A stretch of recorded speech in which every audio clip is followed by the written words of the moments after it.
Good morning and a happy Monday morning to you guys. We have a lot to cover today. There are 3 videos, but no royal family video, not today, because there's just too much stuff to put out. So don't forget 3 videos, and if you can't find them, just go to my channel, okay?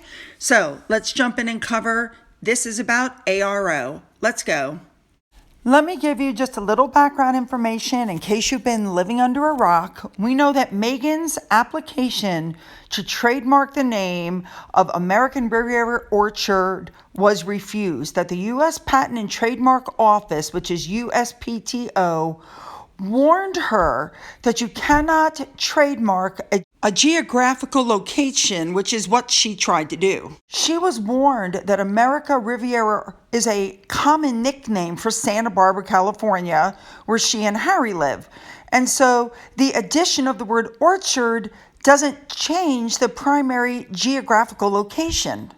Now, I also explained to you that the way she described her products like cocktail napkins, cooking utensils, that could fit into different multiple trademark categories. They could be, like her cooking utensils could be manual or electric. So as I again told you the other day, there was a 46-page document that had been filed on Saturday that had pictures of other Santa Barbara companies using the term American Riviera. Remember, I told you guys, I think they did that to show her, the different examples of where she was messing up. Because the location was the brand name, a public association of the goods and services with the place is presumed. I showed you that in the paperwork. So Meghan's been given 3 months to fix the problems.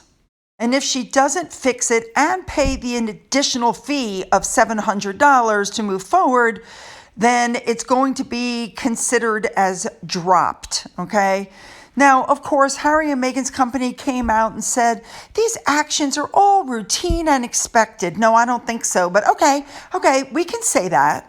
According to some of these articles, Meghan can get around some of these options by submitting a disclaimer confirming that no claim is made to the exclusive right to use American Riviera. But as I told you guys before, it's like she doesn't do her homework ahead of time. This reminds me of when she tried to trademark the word archetype, which is like a 400-year-old word, and she was told no. Now, the reason I'm giving you all of this backup information is because now the same office, the patent office, is having an issue with Meghan's logo. It's questioning the way the letter O for orchard is depicted on that huge, intricate, swirling logo that she wanted to use for American Riviera Orchard. Here's a picture of it above.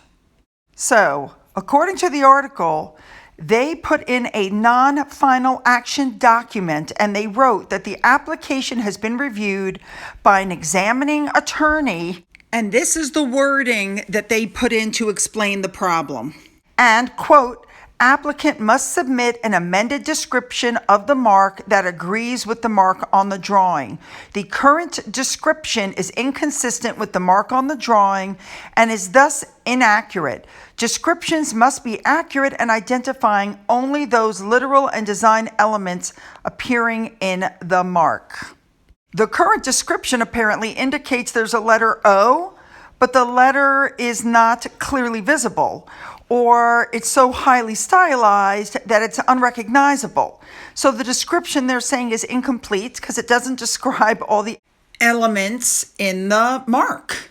But the office said that it'll give Meghan a hand if she's stuck, and they'll suggest something more accurate to help with the image. This is their suggestion. Are you ready? The following description is suggested, if accurate.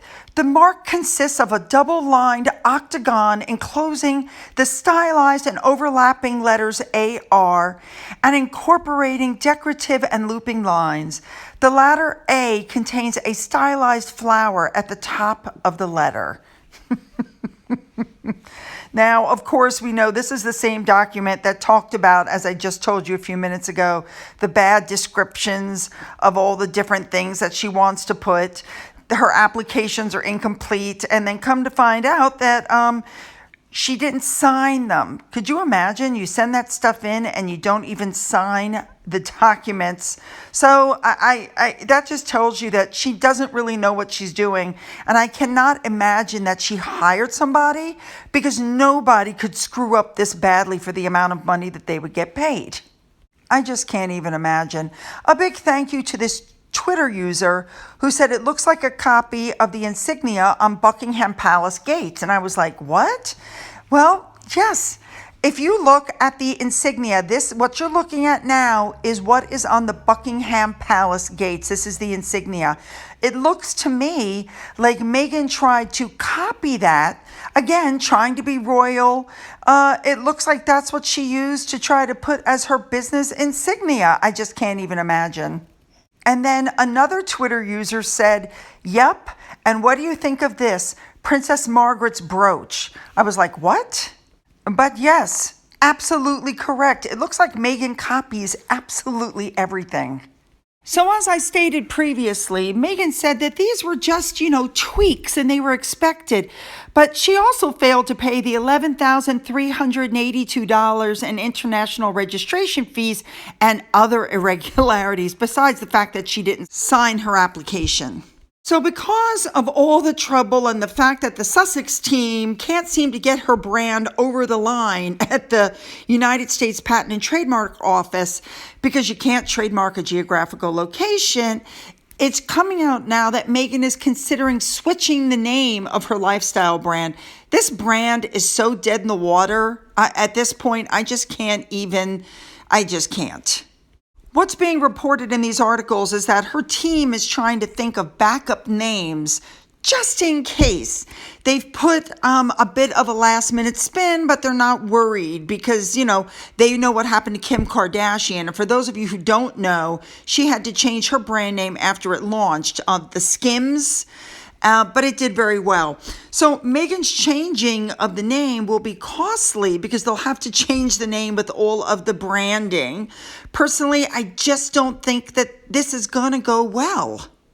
If she hadn't tried so hard to overshadow William at the Diana Awards, this all could have been ironed out behind the scenes before it launched, and she wouldn't have been made to look like such a fool.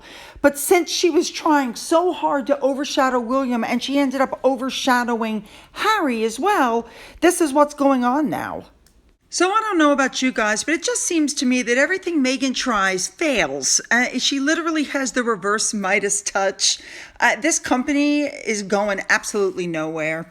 All right, you guys, you know what to do. Hit the like button, hit the subscribe button. Go down into the description box where you'll find the link to video number 2. You're not going to want to miss it. Follow me over. Let's go.